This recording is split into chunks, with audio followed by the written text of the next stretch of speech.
et bienvenue sur la quotidienne numéro 5. Le temps passe vite. Au programme de la journée, rendez-vous avec Claude Bureau. Il est administrateur de la SNHF, la Société Nationale d'Horticulture de France. Il est également responsable du Jardin des Plantes à Paris et chroniqueur sur France Info. Je n'avance pas beaucoup en vous disant qu'il s'agit certainement du meilleur jardinier de France. En seconde partie, j'ai décidé de prendre de la hauteur. Mais je vous en dis pas plus. La quotidienne numéro 5, c'est parti. Ça tourne un peu là. On peut pas arrêter le manège là, s'il vous plaît? Oh oh, on peut pas arrêter le manège là?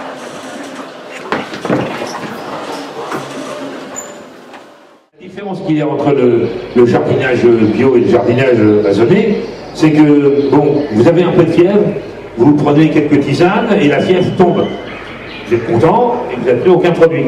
Par contre, si vous montez à 43 de fièvre, soit vous allez voir le médecin et vous prenez des produits que le médecin vous donne, soit vous acceptez d'avoir de la fièvre. Aujourd'hui, nous allons aborder le problème qui est celui de la diffusion des connaissances et des jardins potagers pédagogiques.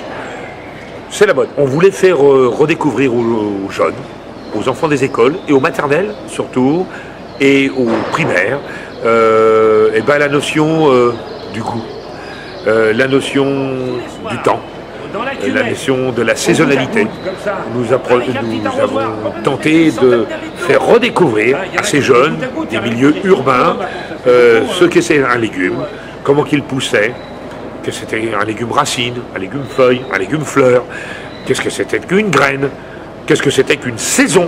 Parce que là aussi, on avait pris l'habitude de manger des fraises en janvier, on avait des cerises en février, donc et les gamins, ils achetaient de la salade sous cellophane, donc pour eux, la salade c'était dans des sacs plastiques, quoi, en gros. Donc on peut faire beaucoup de choses à partir d'un jardin, c'est pour ça qu'on appelle ça des jardins pédagogiques.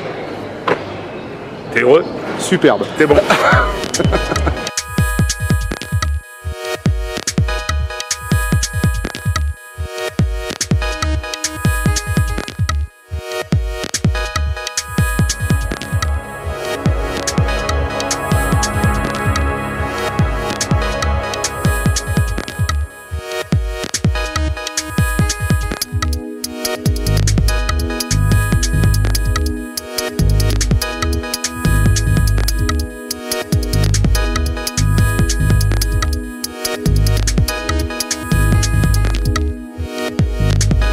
C'est parti!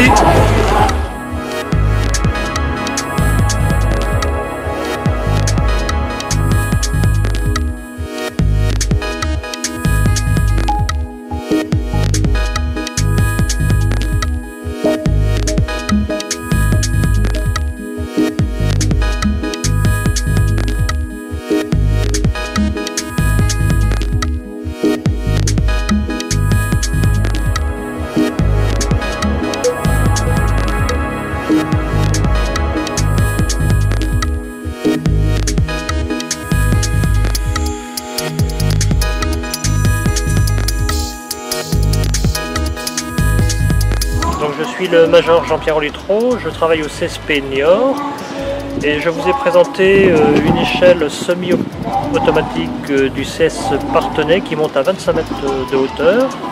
C'est un véhicule qui nous sert essentiellement sur tous les sauvetages de personnes ou incendies de maison.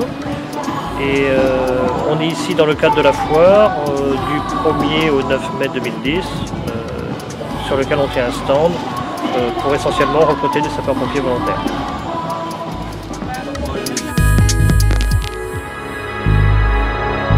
Nous sommes heureux de participer pour la deuxième fois à la foire exposition de Niort pour présenter l'ensemble de nos activités et rappeler qu'il est important que chacun puisse se poser la question de savoir s'il peut et s'il souhaite devenir sapeur-pompier volontaire.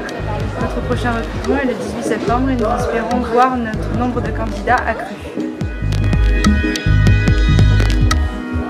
Et bien voilà, je remercie le major Olitro pour avoir eu la gentillesse de nous faire découvrir la foire vue d'en haut. Quant à moi, je vous dis à demain, même jour, même heure.